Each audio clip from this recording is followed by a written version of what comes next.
양과 염소의 비유에 관해서 보도록 하겠습니다. 마태복음 25장 31절입니다.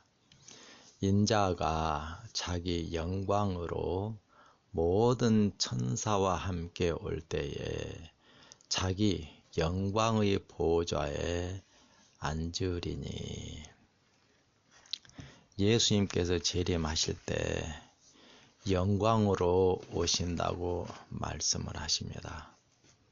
그리고 재림하셔서 영광의 보좌에 앉으셔서 영광으로 이 재림의 역사를 이루실 것이다. 그렇게 말씀을 하십니다. 우리는 예수님께서 분명하게 이렇게 영광으로 오시고 영광의 보좌에 앉으신다고 하는데도 불구하고 그때나 지금이나 똑같이 주님께서 우리를 은혜 가운데 우리의 죄를 덮으시고 죄를 가지고 있을지라도 주님 앞에 서게 하시고 구원하실 것이다. 그렇게 신앙을 하고 있습니다. 그래서 오늘날 이 그리스도인들이 죄를 가지고 있으면서도 죄가 전혀 해결되어 있지 아니하면서도 예수님의 재림을 온 마음을 다해서 믿고 기다리고 그래요. 재림하면 비록 자기들이 죄 가운데 살고 있을지라도 구원을 받아 예수님과 함께 하늘에 갈 것이다. 그렇게 믿고 있습니다. 히브리서 12장 29절에 보면 우리 하나님은 소멸하시는 불이심이다. 하나님은 죄를 완전히 태워서 없애버리는 그런 불이라고 말씀을 하는데 그 앞구절에 보면 왜 하나님께서 소멸하신 불인지를 말씀하신 내용이 기록되어져 있습니다. 히브리서 12장 25절부터 읽습니다. 너희는 삼가 말하신 자를 거역하지 말라. 땅에서 경고하신 자를 거역한 저희가 피하지 못하였거든. 하물며 하늘로조차 경고하신 자를 배반하는 우리일까 보냐. 그때에는 그 소리가 땅을 진동하였거니와 이제는 약속하여 가라사대 내가 또 한 번 땅만 아니라 하늘도 진동하리라 하셨느니라. 이 또 한 번이라 하심은 진동치 아니하는 것을 영존케 하기 위하여 진동할 것들 곧 만든 것들에 변동될 것을 나타내심이니라. 그러므로 우리가 진동치 못할 나라를 받았은즉 은혜를 받자. 이로 말미암아 경건함과 두려움으로 하나님을 기쁘시게 섬길지니 우리 하나님은 소멸하시는 불이기 때문이니라. 그렇게 말씀을 하시고 계십니다. 여기 하나님께서 땅을 진동했던 그때와 마지막 때 땅만 아니라 하늘도 진동할 그때를 대비해서 이 말씀을 전개하고 있습니다. 삼가 땅에서 경고하신 자, 그리고 땅을 진동할 때 그때는 시내산에서 하나님께서 십계명을 반포하시고 십계명을 중심으로 하나님의 백성들과 언약을 체결하는 그때의 일을 말씀하고 있는 겁니다. 하나님께서 이 땅 시내산에 임하셔서 거기에서 십계명을 반포하실 때 이스라엘 사람들이 얼마나 두려움에 떨었는지 모릅니다. 하나님의 그 말씀도 감당하지 못해서 이 하나님께서 직접 말씀을 계속하면 우리들이 죽을 것만 같으니까 하나님께서 말씀하지 않게 하시고 모세 당신이 하나님으로부터 말씀을 받아 우리에게 전해달라. 그리하면 우리가 그 말씀을 전부 다 준행할 것이다. 그렇게 해서 하나님과 언약을 체결했습니다. 그런데 그러한 하나님의 말씀을 온전히 따르지 아니하고 그 말씀을 거역하고 늘 하나님을 원망할 때 광야에서 이스라엘 사람들이 전부 다 멸망을 당했습니다. 하물며 이 하나님의 아들 예수님께서 직접 오셔서 하나님의 말씀을 증거하셨는데 그 증거하는 말씀을 온전히 순종하지 못하고 거역한다고 하면 어떤 일이 생기겠느냐, 지금 그렇게 말씀을 하시면서 마지막 때 땅만 아니라 하늘까지 진동하는 그런 역사를 하실 것이다.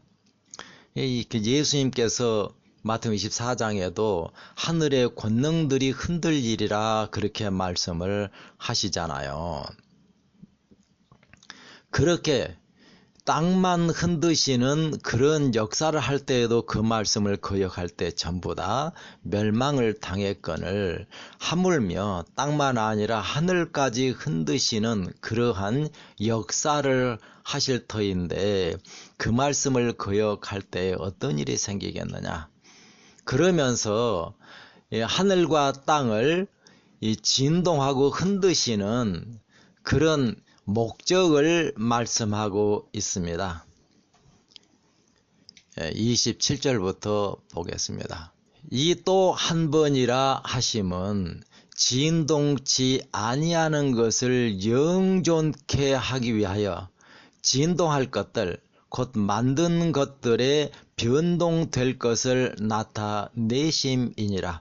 하나님께서 땅만 아니라 하늘까지 막 흔드시는 목적이 무언가, 아무리 흔들어도 흔들리지 아니하는 영원토록 서 있는 것을 확실하게 드러내고, 그렇게 흔들릴 때 흔들려 버리는 것, 이 변하는 것, 그런 것들을 드러내서 그것들을 완전히 없애고 영원토록 변하지 않는 것만을 확실하게 세우기 위하여 흔드시는 일을 하신다. 그렇게 말씀을 합니다.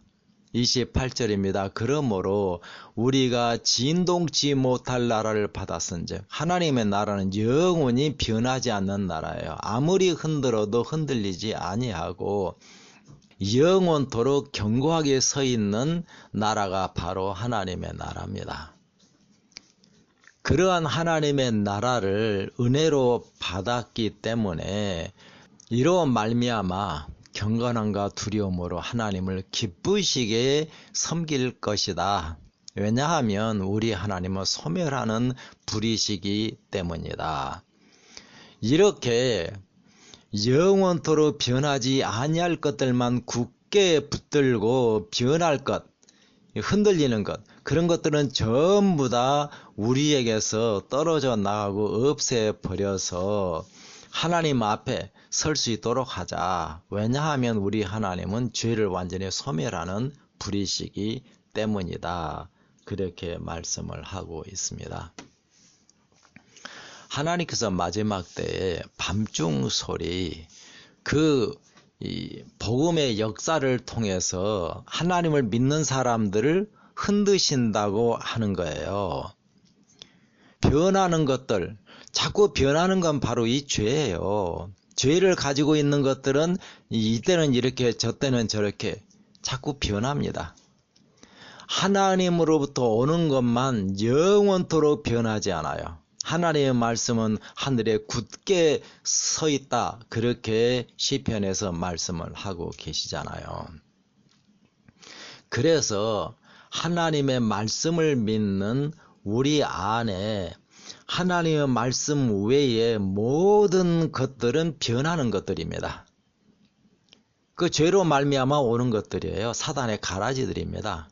우리의 죄의 성질들이고, 그것들을 철저하게 이 예수님의 은혜를 힘입어서 완전히 거기에서 벗어나 버리고, 우리에게서 예수님께서 그것들을 성령의 불로 완전히 태워서 없애 버리시고, 그리고 영원토록 변하지 아니할 것들만 우리 속에 견고하게 세워주시는 그 은혜를 받으라고 하는 것이에요. 그 일을 위하여 하나님께서 밤중 소리를 보내시고, 우리 속에 잘못된 것들, 흔들리는 것들, 그런 것들을 철저하게 흔들어서 우리에게서 끊어내 버리셔야 된다고 하는 겁니다.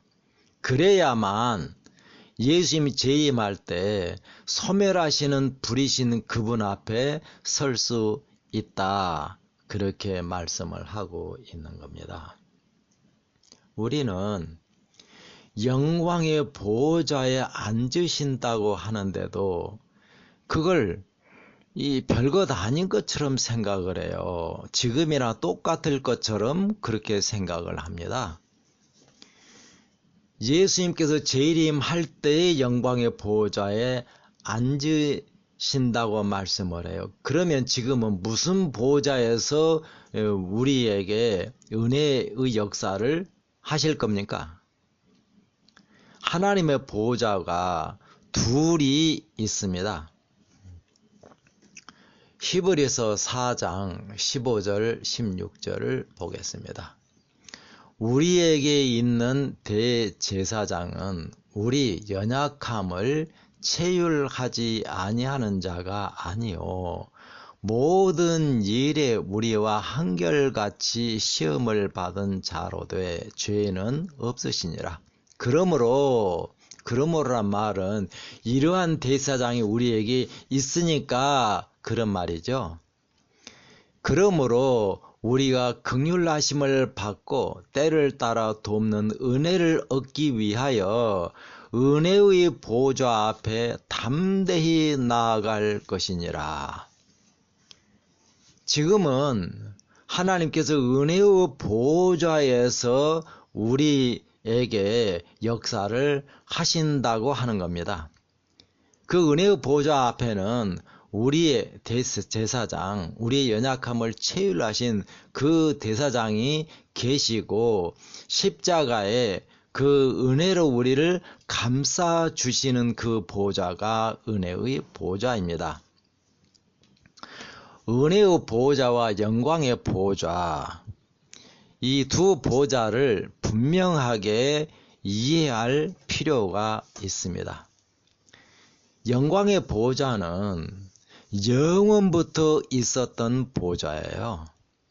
하나님이 계시는 한 그 영광의 보좌에서 항상 모든 것을 다스리고 이끌어 가시고 경배를 받으시고 그렇게 합니다. 지금도 영광의 보호자에 하늘에 있는 천사들이 나가서 이 영광의 보호자에 계신 그 하나님을 경배하고 그분의 통치를 받고 그럽니다. 이 은혜의 보호자는 오직 죄인들만을 위한 보호자예요. 아담과 하와가 죄를 범하지 않았다고 할 것 같으면 은혜의 보호자는 존재할 필요가 없었을 것이에요. 아담과 하와가 죄를 범하게 되자 창세기 3장 15절에서 이 구주를 약속하십니다. 내가 너로 여자와 원수가 되게 하고 너의 후손도 여자의 후손과 원수가 되게 하리니 여자의 후손은 내 머리를 상하게 할 것이요 너는 그의 발꿈치를 상하게 할 것이니라. 여기 너는 뱀입니다. 사단이 뱀의 모습으로 나타나서 아담과 하와를 꼬여서 죄를 짓게 만들어 버렸죠. 그래서 뱀은 사단을 상징하는 것이에요. 지금 여기서 뱀에게 말씀하고 있지만 사실은 뱀의 형상으로 나타난 사단에게 이 말씀을 하고 있는 겁니다. 사단 너로 여자는 하나님을 믿는 사람이에요. 하나님을 믿는 사람과 원수가 되게 하고 너의 후손, 그러니까 여자의 후손은 예수님이십니다. 예수님과 원수가 되게 할 것인데 여자 후손은 내 머리를 깨뜨려 버릴 거라는 거예요. 완전히 멸망시킬 거라는 겁니다. 그리고 사단 너는 그의 발꿈치를 상하게 할 것이니라. 그래서 예수님이 초림했을 때 사단의 모진 그런 핍박, 학대, 고난, 공격, 날마다 사단의 공격을 받으면서 그렇게 사셨습니다. 심지어 십자가에 못 박아 죽이면서 이 죄로 예수님을 아버지로부터 완전히 끊어내려고 하는 그런 어마어마한 일을 예수님께 했어요. 그 모든 일을 사단이 예수님의 발꿈치를 상하게 할 것이다. 그렇게 말씀을 하셨고요. 예수님께서는 십자가의 권세를 가지고 사단을 완전히 물리치고 사단으로부터 우리를 구원해내시는 그런 역사를 하시고 우리에게 역사는 사단의 머리를 완전히 깨뜨려 버리시는 그런 역사를 하신다고 그렇게 말씀을 하고 있는 겁니다. 이 역사를 이루시는 보좌가 바로 은혜의 보좌예요. 은혜의 보좌는 예수님의 십자가의 희생을 근거로 세워진 보좌입니다. 그래서 은혜의 보좌에서 하시는 일은 죄인을 구원하는 일을 하시는 거예요. 죄인을 심판해서 멸망시키는 일은 은혜의 보좌 살 필요 없어요. 영광의 보좌에서 얼마든지 그 일을 할 수가 있는 것이에요. 그런데 하나님께서는 예수님의 십자가의 희생을 근거로 은혜의 보좌를 세우시고 그 보좌에서 역사하시는 목적은 단 한 가지입니다. 죄로부터 죄인을 구원해 내기 위한 것이에요. 그러면 은혜의 보좌는 언제까지 존재하게 되겠습니까? 은혜의 보좌의 목적은 죄인을 그의 죄로부터 구원해 내서 영광의 보좌 앞에 살 수 있는 사람으로 만드시는 것이 그 목적이에요. 왜냐하면 은혜의 보좌는 임시적인 보좌예요. 영원한 보좌가 아닙니다. 죄인 때문에 생겨난 보좌예요. 그 죄인을 구원하는 역사가 끝나면 은혜의 보좌는 더 이상 필요 없습니다. 그러니까 지금 하나님께서 은혜의 보좌에서 우리를 은혜로 구원하시는 그 역사를 하실 때에 우리는 영광의 보좌에서 살 수 있는 그런 사람이 되어야 합니다. 왜냐하면 은혜의 보좌는 끝날 것이기 때문에 은혜의 보좌는 예수님이 재림할 때 없어요. 마태복음 25장 31절에 예수님께서 은혜의 보좌에 앉으신다는 말 거기 어디 있습니까? 예수님께서 오실 때에 영광의 보좌에 앉으시겠다 그래요. 왜냐? 은혜의 보좌가 없으니까. 은혜의 보좌는 언젠가는 없어져야 할 그런 보좌입니다. 그렇기 때문에 이 하나님 앞에 구원받은 사람들은 영원토록 영광의 보좌 앞에서 하나님께 나아가고 경배하고 그 영광의 보좌의 통치를 받으면서 살아야 합니다. 그러니까 은혜의 보좌가 존재하는 동안 우리는 무슨 일을 해야 합니까? 은혜의 보호자에서 우리에게 은혜를 베푸시는 그 은혜의 기간 동안 우리는 영광의 보호자 앞에서 살 수 있는 그런 사람이 되어야 합니다. 재림했을 때 그때 우리를 영광의 보호자에 살 수 있는 사람으로 만들지 않아요. 여기 마태복음 25장에 있는 열처녀의 비유, 달란트 비유, 양과 염소의 비유에서 재림해가지고 우리의 죄를 해결해서 영광의 보호자 앞에 살 수 있는 사람으로 만들어준다. 그런 힌트조차 없습니다. 재림했을 때는 그 모든 일이 끝난 후에요. 예수님께서 재림하기 바로 전에 거룩한 자는 그대로 거룩되게 하고 의로운 자는 그대로 의롭고 더러운 자는 그대로 더럽고 이 악한 자는 계속해서 그대로 악하게 하라. 내가 이 속히 오리니 내가 이 줄 상이 내게 있어 그들의 행한 대로 갚아주리라. 그렇게 계시록 22장 11절 12절에서 말씀을 해요. 예수님께서 우리들이 이제 하나님의 은혜를 받아 변화되고 구원받은 사람, 끝까지 죄를 고집한 사람, 그들이 그 상태로 영원히 고정돼 버릴 것을 선언을 하세요. 의로운 자는 영원히 의롭고 거룩한 자는 영원히 거룩하고 더러운 자는 영원히 더러우라. 악한 자는 영원히 악하게 되라. 그리고 속히 오겠다 그래요. 그러니까 예수님이 재림했을 때 그 말씀을 한 게 아니에요. 재림하기 전에 그 말씀을 하시는 것입니다. 그렇게 은혜로 이제 변화되고 변화되지 못하고 이제 은혜의 역사가 다 끝났어요. 우리를 변화시키는 건 하나님의 은혜의 역사로 변화가 되는 것이지 영광의 보호자에서 우리를 변화시키는 일을 하지 않습니다. 우리를 변화시켜서 참 하나님이 거룩하신 것처럼 그렇게 거룩한 사람으로 만들어 주셔야 영광의 보호자에서 살 수 있게 되는 것이죠. 하나님께서 바로 그러한 은혜의 역사를 베푸시는 보호자가 은혜의 보호자라고 하는 것입니다. 근데 은혜의 보호자는 언제까지 존재하게 될까요?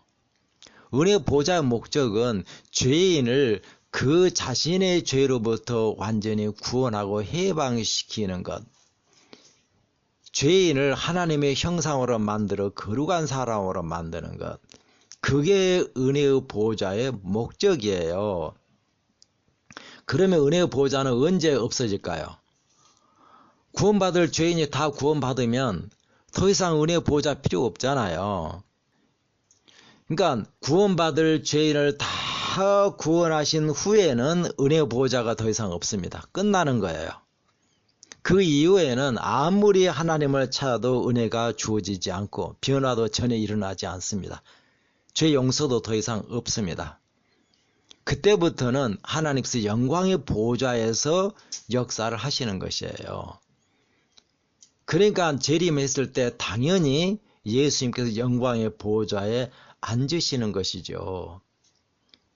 그렇게 영광의 보호자에 앉으신 그 예수님 앞에 설 수 있는 사람으로 하나님께서 은혜의 보호자에서 우리에게 은혜로 죄로부터 구원하시는 역사를 하시는 지금 그 은혜를 붙들고 그 은혜를 받아 참 죄로부터 완전히 해방이 되어서 하나님의 형상으로 온전히 변화가 되어서 거룩한 사람, 죄가 완전히 도말된 그런 사람이 되어야만 합니다.